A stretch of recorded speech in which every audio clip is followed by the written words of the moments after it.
Well, everyone, it's time for us to go and take a look at the M4 Mac Mini and compare it against the M3 MacBook Airs and see which particular device is the better one for you. Now, the differences here, there's quite a few because the MacBook Airs are basically a portable Mac that you can take with you everywhere, and it's a really convenient thing. The M4 Mac Minis are a standalone desktop. They need, a keyboard and a mouse that you have to buy. They require a monitor to use. So you can't really use an M4 Mac Mini as like its standalone machine because you do need to go and have accessories and everything built in. The M3 MacBook Air, you're obviously getting a screen and a keyboard and a trackpad. However, it does come at a more expensive cost. So let's go ahead and take a look at the use cases between both and see which one is the better one probably in your particular situation. Now, if you want to pick up either one of these for the cheapest prices on Amazon, links are down in the description. You can get them from there and you can support the channel at the exact same time. Now, starting off with the outside, the M3 MacBook Air that came out a little bit of time ago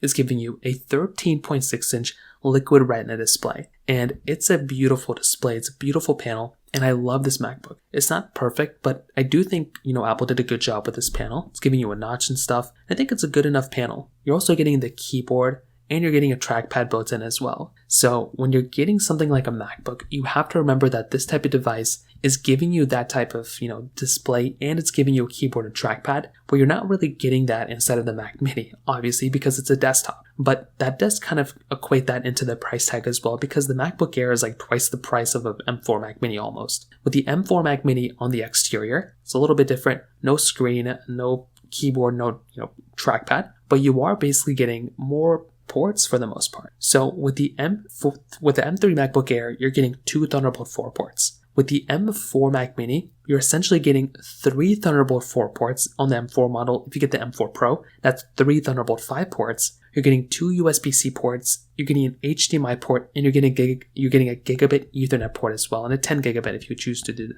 That's a pretty big difference right there. If you're going to go through and get a Mac, if you're trying to get more ports and everything like that, it's very convenient to have something like that M4 Mac Mini to give you that type of capability. And personally for me, depending on how you're using these, if you're just charging your MacBook Air via USB-C, it can be kind of annoying to having to not have a free port. Then you really only get one port. Whereas on the M4 Mac Mini, you're getting substantially more ports and you're getting USB Type-C ports that are pointing to you and a headphone jack that's pointing to you as well. That is a pretty big difference right there. Personally for me, I think that is a very, very big thing to keep in mind if you're going to go through and get some sort of Mac. So that right there in and of itself, please keep that in mind because that is a pretty big thing when it kind of comes down to it. Now, on top of that, when it comes down to kind of what you're getting for the value per dollar, the MacBook Air is substantially, more expensive. You're comparing $1,099 on the base model M3 MacBook Air to $599 to the base M4 Mac Mini. Now, if you spec these things out, you can spec out a Mac Mini M4 Pro model that's more expensive than the base M3 MacBook Air. But for the base models of both, if you're not speccing them out or doing anything wild, you can kind of get an idea what's kind of going on here. The M4 Mac Mini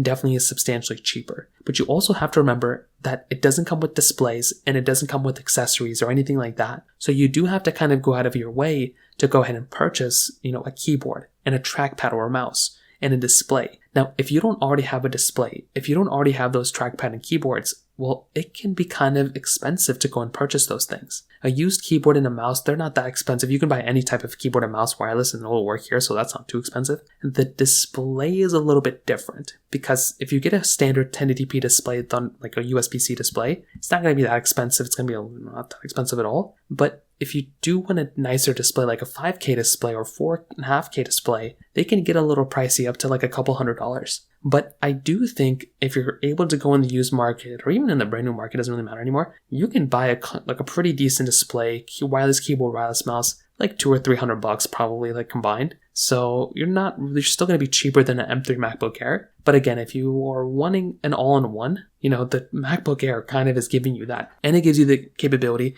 of basically being a portable machine as well. So I do think that in and of itself is another very big thing to keep in mind there too. So if you are going to go through and get a Mac, then that is a really, really cool thing. Now beyond that, I think another very important thing to keep in mind here is that with the M4 Mac Mini, like I said before, this is a newer machine, so it's going to be giving you more software updates. So I will definitely tell you, if you're going to go through and get this type of device, getting something like an M4 Mac Mini that's basically going to be lasting longer from a software perspective is a very, very important thing. So I do think this in and of itself, it's a super important thing to basically have a device like that that's going to be giving you just, a longer lasting support. But with that being said, the M3 MacBook Air is still going to be supported with software for a long, long time as well. Like, you're really not missing out on too much, right? Both these devices are still going to be supported for a long period of time. So I think that's a really, really big thing to keep in mind. So this is in and of itself one of my more important things to kind of keep in mind here as well. Now, when it comes down to the performance side, I will definitely tell you, this is another interesting thing here. So again, the M3 MacBook Air is giving you the M3 chipset.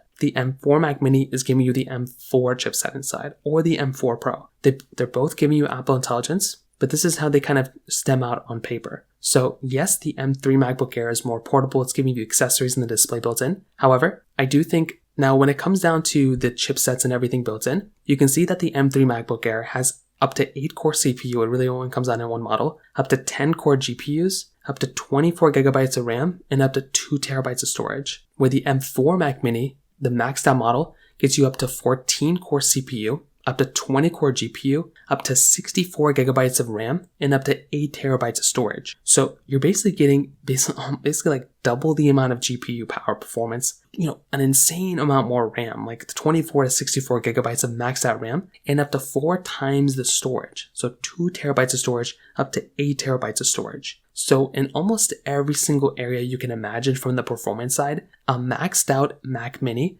is going to be way more powerful than a maxed out MacBook Air. And that's just kind of what ends up happening here. Time and time again, if you're going to go through and get a more powerful machine, this is one of those things that you kind of have to keep in mind here. Because again, the M3 MacBook Air is going to be a more powerful machine overall than the M4 Mac Mini here. So once again, this is a very big thing to keep in mind here. So personally, I think that is a very, very big deal. I think if you're going to go through and get one of these devices, if you're looking for a portable machine that can still give you really good performance, like that M3 MacBook Air is still a very good, powerful machine. I would still be totally okay having that type of device. But if you're looking for a portable machine and you're able to go and maybe buy one for that, if this fits the price, then I think it's a very good option. I'd probably recommend an M2 MacBook Air just to save a little bit of money, but still this M3 model is very good for a lot of people. On the flip side, if you're basically looking for a desktop PC that you don't really care if it's portable or not, and even if it is, if you are moving around and stuff, then you don't mind just picking up the Mac and putting it in your pocket